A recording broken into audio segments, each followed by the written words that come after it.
Well, good morning, YouTubers. We're going to do a cold start on the old Yeller here. Got to get some junk out of the bag so we can get to work.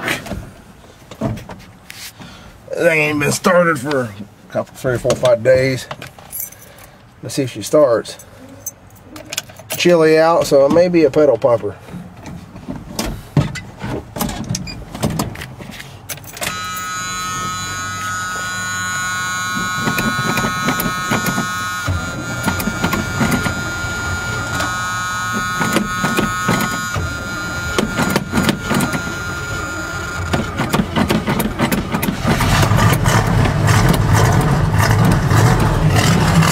Started, see a little smoke there.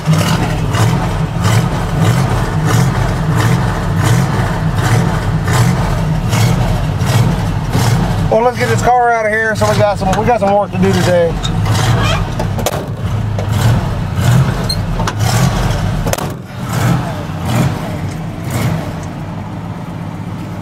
Gas gauge still don't work. Temperature gauge don't work. Sometimes I wonder if the driver even works right. But we got good oil pressure and it's running. That's our main thing. So, let's get to work.